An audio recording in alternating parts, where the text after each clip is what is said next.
Hello दोस्तों, स्वागत है आज आपका नई वीडियो के साथ। जैसा कि लास्ट वीडियो में हमने बात किया था यूपी ट्रिपल एससी पैट के सिलेबस के बारे में। तो आज से हम अपना सेशन स्टार्ट करते हैं और पहले टॉपिक के साथ स्टार्ट करेंगे। जो आपका पहला टॉपिक है यूपी ट्रिपल एससी पैट के लिए, वो है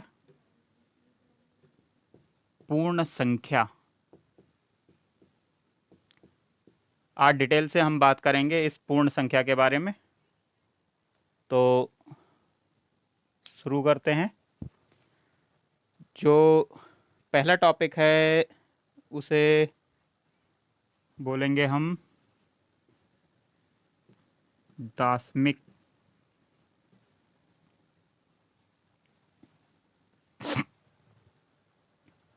प्रणाली।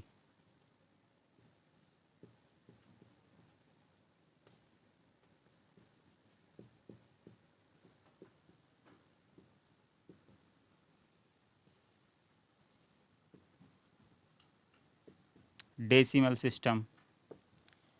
ये दार्शनिक प्रणाली क्या है?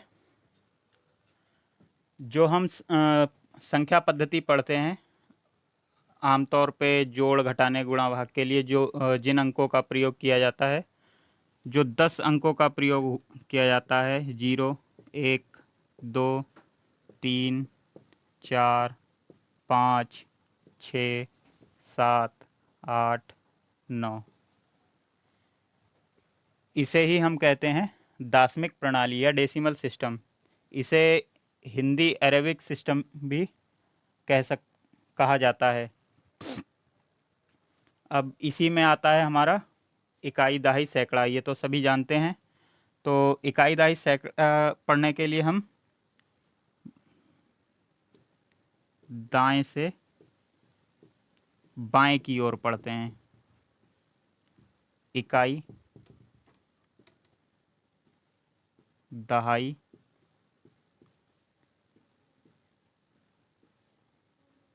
सैकड़ा। ठीक है। जैसे कि एक एग्जाम्पल लें। कोई संख्या है हमारा,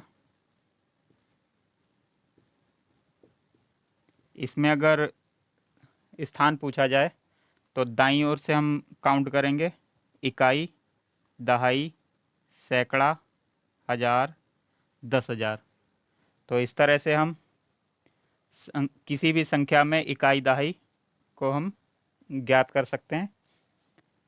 तो ये हमारा पहला टॉपिक है। इसके बाद दूसरा टॉपिक आता है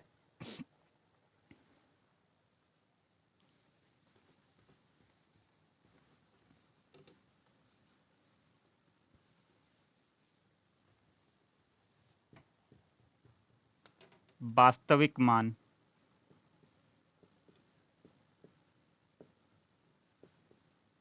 इसे आंकिक मान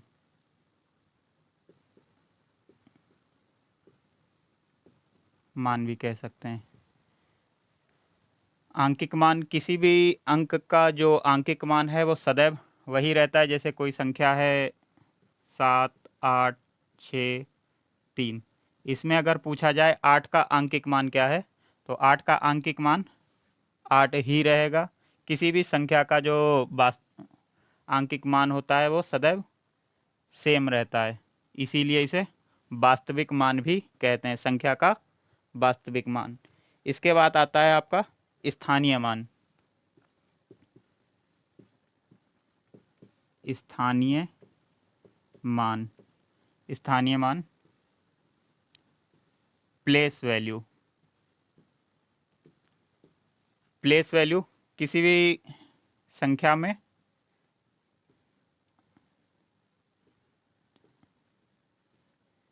ये संख्या हो गई एक, अगर इसमें किसी भी संख्या का स्थानीय मान, तो वही हम दार्शनिक प्रणाली के हिसाब से निकाल सकते हैं। अगर पूछा जाए 6 का स्थानीय मान क्या है, तो 6 का स्थानीय मान काउंट करेंगे। इकाई, दहाई और 1, 6, ये रहा। इकाई, दहाई, दहाई का यानी कि 10, और इकाई, दहाई, सैकड़ा, हजार, 10,000।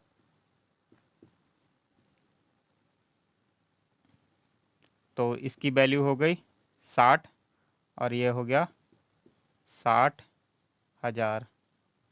इसे सिंपली इस तरह से भी देख सकते हैं, 6 हमारा दूसरी स्थान पे, दाईं ओर से गिनेंगे 1 2, दूसरे स्थान पे तो 1 0, 6 के बाद में एक संख्या है तो 1 0 लगा दिया। इसी तरह से इसे अगर हम लिखना चाहें तो इस 6 के बाद में 1 2 3 4 संख्याएं तो 4 0 होगा। तो इस तरह से हम किसी भी संख्या का स्थानीय मान यानी कि प्लेस वैल्यू भी निकाल सकते हैं। तो इस टॉपिक से भी क्वेश्चन पूछा जा सकता है। आगे हम देखते हैं।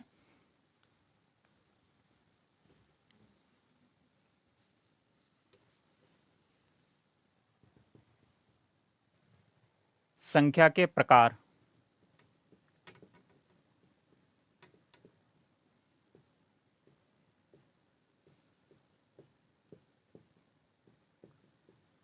संख्या के प्रकार टॉपिक है, इससे भी क्वेश्चन पूछे जा सकते हैं, जिसमें पहला आता है परिमेय संख्या। परिमेय संख्या, परिमेय संख्याएं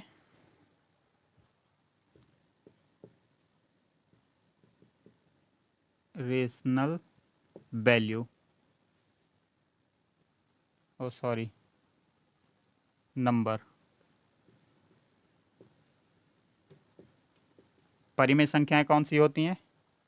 वे सभी संख्याएं जिन्हें p अपॉन q के फॉर्म में लिखा जाए, यानी p बटे q के रूप में लिखी हुई सभी संख्याएं कहलाती हैं परिमेय संख्याएं, जिसमें q does not equal to 0, यानी q हमेशा 0 से बड़ा हो या 0 के बराबर नहीं होना चाहिए, तो वे सभी संख्याएं कहलाएंगी परिमेय संख्याएं। जैसे कि 4 भी परिमेय संख्या, इसे हम लिख सकते हैं 4/1, जिसके नीचे कोई संख्या नहीं वहाँ 1 लिख सकते हैं।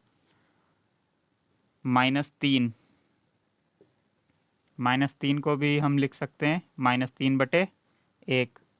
7/2, 6/5, ये सभी कहलाएंगी परिमेय संख्याएं। अब आती हैं अपरिमेय संख्याएं। अपरिमेय संख्याएं, अपरिमेय इरेशनल नंबर।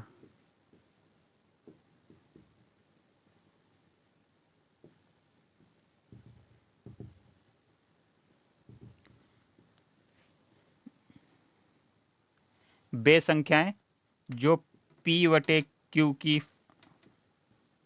फॉर्म में ना हो। p/q की फॉर्म में जो संख्याएं नहीं लिखी जा सकती उन्हें क्या कहेंगे? अपरिमेय संख्याएं। अब अपरिमेय संख्याएं कौन कौन सी होती हैं, जैसे कि देख लें हम। वे सभी संख्याएं जो रूट के अंदर लिखी जाएं, √3, √5, √11, रूट के अंदर लिखी हुई संख्याएं सभी क्या कहलाएंगी? अपरिमेय संख्याएं। इसी में आपका पाई भी एक अपरिमेय संख्या है, क्योंकि पाई का मान 3.141, ये जो है पाई का मान होता है, जो कि अपरिमेय है। इसे हम q/p के फॉर्म में नहीं लिख सकते, लेकिन जब हम सवालों को हल करते हैं तो उसमें हम पाई को सरल रूप में, यानी कि एक अनुमानित मान 22/7 के रूप में लिख सकते हैं। यदि पाई का मान इस तरह से लिखा है तो ये परिमेय होगा, लेकिन पाई सदैव अपरिमेय संख्या है। कैसी संख्या है? अपरिमेय संख्या। ठीक है, तो परिमेय संख्याएं समझ ली हमने। वे संख्याएं जो p/q क्यू के फॉर्म में हो जिसमें क्यू 0 के बराबर नहीं होना चाहिए। परिमेय संख्याएं कहलाएंगी अपरिमेय संख्याएं जो p बटे क्यू की फॉर्म में ना हो या ना लिखी जा सकें, जैसे √3, √5, पाई। तो ये सभी क्या कहलाएंगी? अपरिमेय संख्याएं। अब आगे देखते हैं।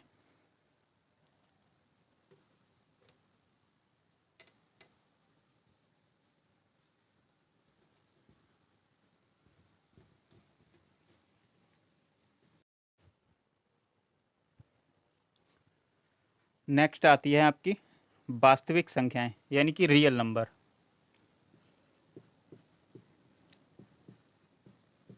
वास्तविक संख्याएं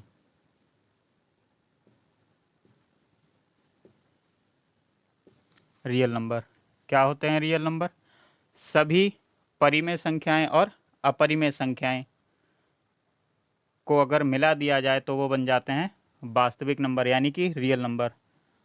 परिमेय संख्याएं यानी कि जैसे कि 7/2, 5/7, 6/9, ठीक है, पाई, √7, √15, इस तरह से और भी संख्याएं लिख सकते हैं। तो ये सभी क्या कहलाएंगी? वास्तविक संख्याएं। इसके बाद आती है आपकी प्राकृतिक संख्याएं यानी कि नेचुरल नंबर। प्राकृतिक संख्याएं नेचुरल नंबर्स। नेचुरल नंबर को हम डिनोट करते हैं कैपिटल एन से। तो नेचुरल नंबर कौन से हैं? 1, 2, 3, 4, 5 ... ये सभी क्या कहलाएंगे?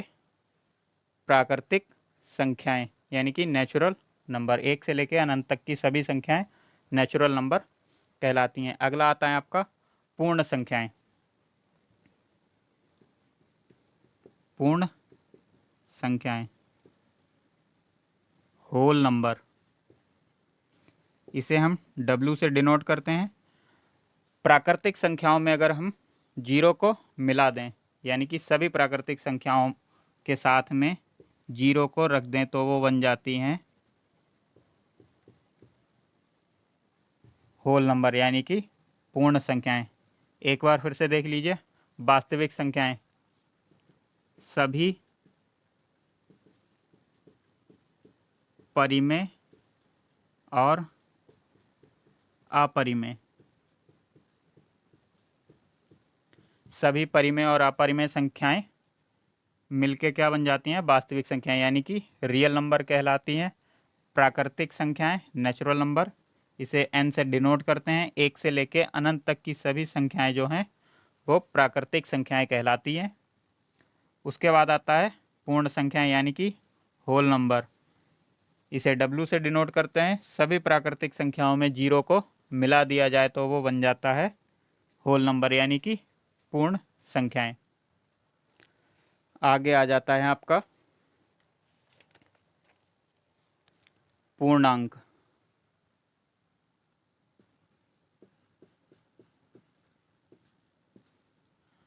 पूर्णांक इंटीगर्स,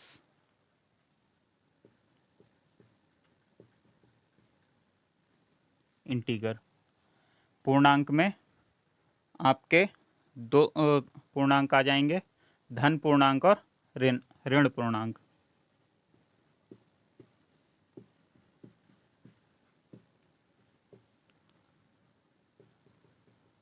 पॉजिटिव इंटीगर सभी प्लस साइन वाली संख्याएं 1, 2, 3, 4, 5, 6 ... ये सभी पॉजिटिव इंटीगर यानी कि धन पूर्णांक कहलाते हैं। इसके बाद आता है ऋण पूर्णांक,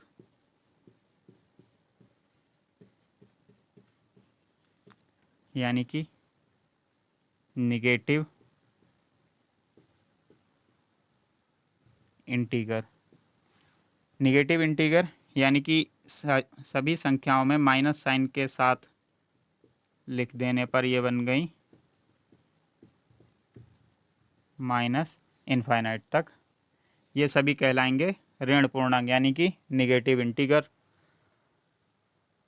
इसके बाद आता है आपका 0, 0। शून्य को हम इस तरह से डिनोट करते हैं, सभी जानते हैं। शून्य की कुछ स्पेस हैं, वो स्पेस की क्या है वो देख लेते हैं। अगर हम किसी संख्या को जैसे 8 को 0 के साथ जोड़ दें तो 8 रहेगा, किसी संख्या में से 0 घटा दें तो वही संख्या मिलेगी। यानी कि किसी भी संख्या में 0 जोड़ने या घटाने पर हमें वही संख्या प्राप्त होगी। तो ये हो गए आपके integer, positive integer, negative integer और शून्य यानी कि 0।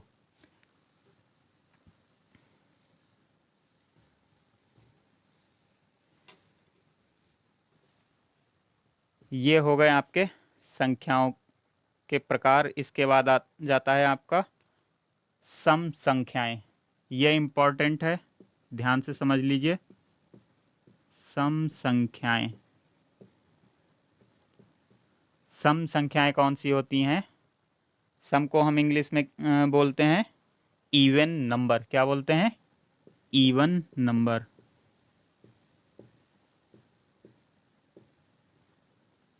इवन नंबर वे सभी संख्याएं जो 2 से भाग करने पर पूरी पूरी विभाजित हो जाती हैं, उन्हें क्या कहते हैं? सम संख्याएं यानी कि इवन नंबर, जो 2 से कट जाएं, वे सभी संख्याएं कहलाएंगी सम संख्याएं। तो सम संख्याएं कौन कौन सी होती हैं? 2, 4, 6, 8 ...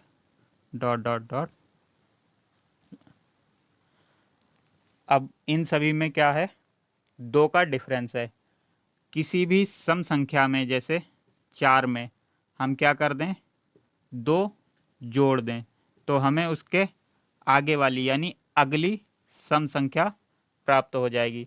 इसी तरह से अगर हम किसी सम संख्या में से 2 घटा दें तो हमें उससे पीछे वाली सम संख्या प्राप्त हो जाएगी। ठीक है। अब आता है आपका विषम संख्याएं। अब एक चीज़ और देख लीजिए, इसमें सम संख्याओं में पॉजिटिव भी होते हैं और इसी को अगर हम इस तरह से लिख दें तो ये सभी भी सम संख्याएं ही कहलाएंगी। इसी तरह अब विषम संख्याएं,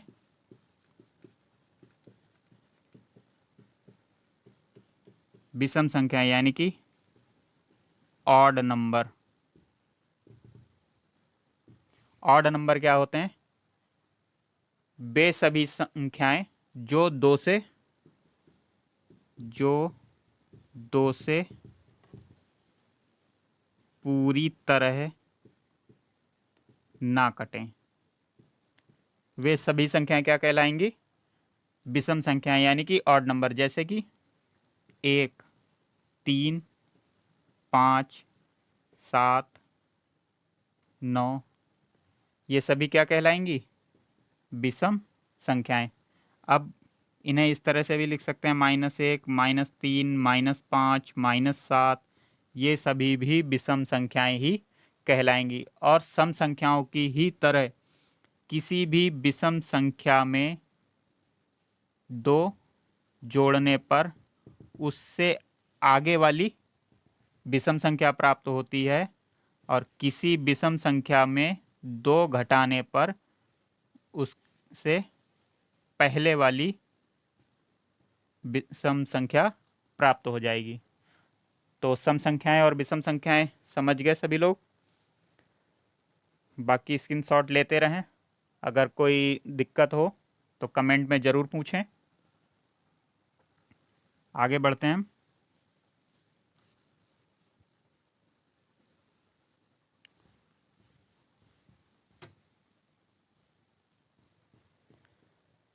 जो अगली संख्याएं होती हैं उन्हें हम बोलते हैं भाज्य संख्याएं।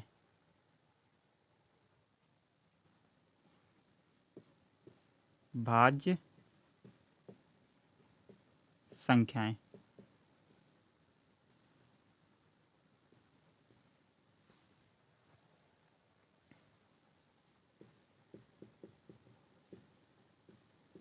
Composite number. भाज्य संख्याएं कौन सी होती हैं? वे सभी संख्याएं जो एक स्वयं से और किसी अन्य संख्या से भी विभाजित हो जाएं, वो क्या कहलाएंगी? भाज्य संख्याएं। यानी कि फिर से देख लीजिए, जो एक से, स्वयं से और किसी अन्य संख्या से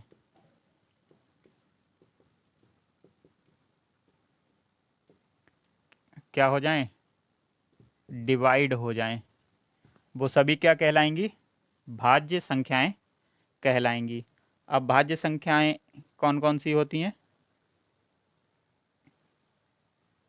स्टार्ट कीजिए। सबसे पहली भाज्य संख्या 4, उसके बाद 6। कैसे? अब देख लीजिए, 4 है, 4 एक से भी डिवाइड हो जाएगा, एक के अलावा यह 2 से भी डिवाइड हो जाएगा, और 4 4 से तो डिवाइड हो ही जाएगा। इसी तरह 6 भी एक से हो जाएगा, 2 से हो जाएगा, 3 से हो जाएगा और 6 से भी हो जाएगा। 4, 6, इसके बाद 8, 9 और भी आती रहेंगी। अब इसमें क्वेश्चन पूछता है सबसे छोटी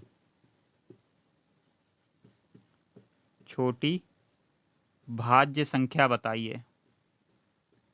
भाज्य संख्या बताइए। तो सबसे छोटी भाज्य संख्या कौन सी होती है? सबसे छोटी भाज्य संख्या होती है 4।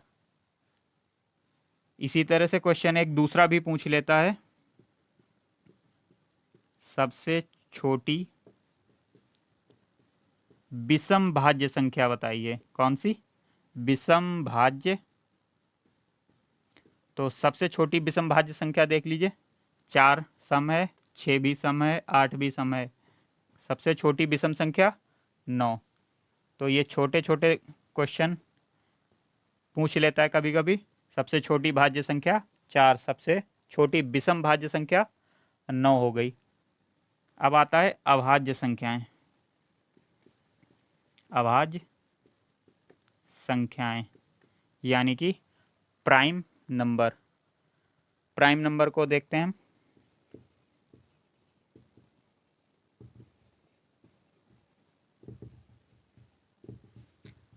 प्राइम नंबर वे संख्याएं जो एक से डिवाइड हों और केवल स्वयं से डिवाइड हों, यानी खुद से, एक से हो जाएं और खुद से हो जाएं, वे सभी संख्याएं क्या कहलाएंगी? भाज्य संख्याएं। तो भाज्य संख्याएं स्टार्ट करते हैं। तो भाज्य संख्याएं 2, 2 एक से हो जाएगी, 2 से हो जाएगी, इसके अलावा किसी से नहीं होगी। 3, 3 के बाद 5, 5 के बाद 7, 7 के बाद 11, 13, इस तरह से आगे बढ़ते जाएंगे। तो ये सभी क्या कहलाएंगी?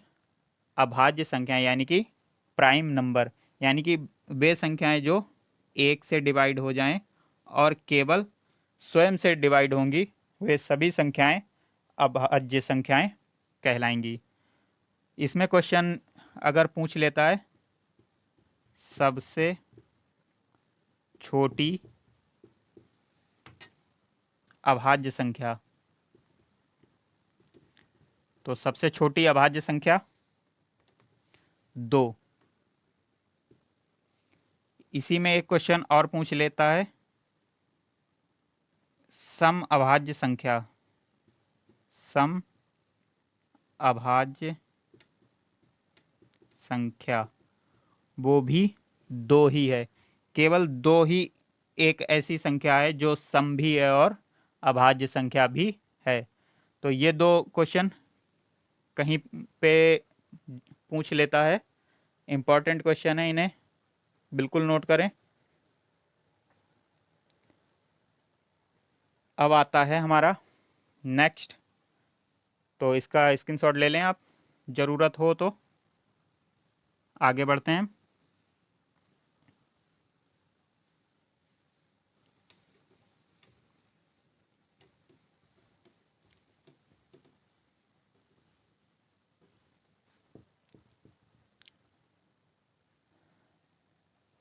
आगे आ जाता है हमारा सह अभाज्य को प्राइम नंबर।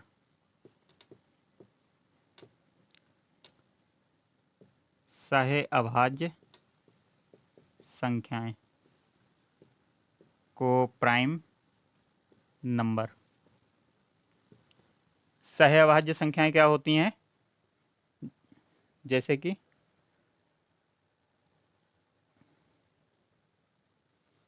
हम कोई दो नंबर लिख लेते हैं, 8, 12। ये क्या है? 2 चौक 8, 2 छंग 12। यानी कि ऐसा कोई संख्या का जोड़ा नहीं होना चाहिए जो दोनों संख्याएं एक ही संख्या से कट जाएं, वो सह अभाज्य संख्याएं नहीं कहलाएंगी। कौन सी संख्याएं सह अभाज्य संख्याएं को प्राइम नंबर कहलाएंगी? जैसे कि 3, 5। ये क्या है? 3 3 से कटेगा, 5 5 से कटेगा, विषम भी संख्या हैं, अभाज्य, समझ रहे हैं आप। इसके अलावा 7, 11, ये भी सह अभाज्य संख्याएं हो गई। इसमें अगर हम लिख लें 8 और 15, अब इसमें देखिए ये संख्याएं कट जरूर रही हैं, लेकिन 8 2 से कटेगा, 4 से, अलग अलग संख्या से कटेगा, और 15 अलग संख्या से कटेगा। तो इस तरह की जो संख्याएं होती हैं जो केवल एक संख्या से दोनों संख्याएं ना कटें, वो संख्याएं क्या कहलाएंगी? सह अभाज्य संख्याएं, यानी कि को प्राइम नंबर। अब इसमें आता है अगला point, twins.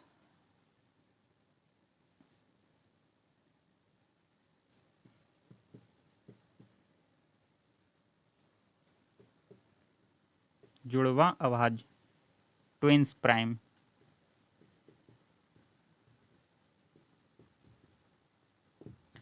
Twins prime number क्या कहलाएंगे? जिन संख्याओं का अंतर 2 हो और दोनों ही संख्याएं कैसी हों? अभाज्य संख्याएं हों।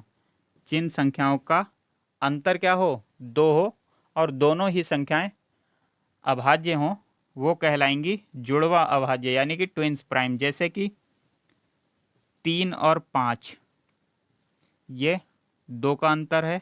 इसी तरह 5 और 7, 11 और 13, ये देखिए 3 भी अभाज्य है और 5 भी अभाज्य है, और इनका डिफरेंस भी 2 है। इसी तरह 11 अभाज्य है, 13 भी अभाज्य संख्या है और इनका डिफरेंस भी 2 है। तो इस तरह की जो संख्याएं होंगी वो कहलाएंगी जुड़वा अभाज्य संख्याएं। अगर हम कोई संख्या इस तरह से लिख लें, 7 और 11, इसमें संख्याएं तो दोनों अभाज्य हैं, लेकिन इनके बीच का डिफरेंस क्या है?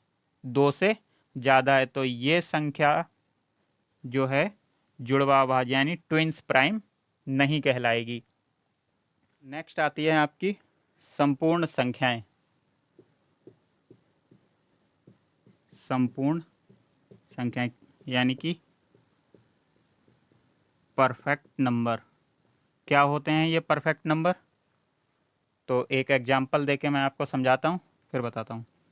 जैसे कि 6 है, 6 के अगर हम गुणनखंड करें तो 1, 2, 3 और 6, यानी वे संख्याएं जिनके गुणनखंडों में उस स्वयं की संख्या को छोड़कर बची हुई सभी संख्याओं का योग उस मूल संख्या के बराबर आए तो वो क्या कहलाएगी? संपूर्ण संख्या, यानी कि परफेक्ट नंबर। जैसे कि देख लीजिए, मूल संख्या हमारे पास है 6, इसमें से 6 को छोड़ दीजिए, बचा क्या? 1, 2 और 3, इन्हें जोड़ लीजिए, आएगा 6। यानी कि किसी भी संख्या के गुणनखंडों में से उस स्वयं की संख्या को छोड़कर बचे हुए सभी गुणनखंडों का योग यदि उस मूल संख्या के बराबर आता है तो वह संख्या संपूर्ण संख्या यानी कि होल नंबर कहलाएगी। एक और देख लीजिए, 28, 28 के अगर हम गुणनखंड करते हैं तो 1, 2, 4, 7, 14 और 28। तो 28 में 28 वाली संख्या को छोड़ दीजिए, 1, 2, 4, 7, 14, इन्हें जोड़ लीजिए, 2, 1, 3, 4, 3, 7, 7, 14, 14 प्लस 14 बराबर 28। यानी कि हमारी यहाँ पे 6 भी एक संपूर्ण संख्या यानी परफेक्ट नंबर है और 28 भी। तो सभी को समझ में आया होगा, मैं ये ख्याल करता हूँ, और अपने सेशन को यहीं पे रोकते हैं। बाकी के टॉपिक्स हम नेक्स्ट सेशन में बात करेंगे। अगर कोई भी क्यूरी है आपको इन टॉपिक्स से रिलेटेड तो आप कमेंट में पूछ सकते हैं। बाकी अगर वीडियो पसंद आई हो तो प्लीज़ लाइक करें, अपने सभी दोस्तों के साथ शेयर करें और चैनल को सब्सक्राइब करें। सब्सक्राइब करते समय बेल आइकन को ज़रूर प्रेस करें, बेल आइकन को ऑल पे सेट करें जिससे कि नेक्स्ट वीडियो आने पर आपको नोटिफिकेशन ज़रूर प्राप्त हो सके। Thank you.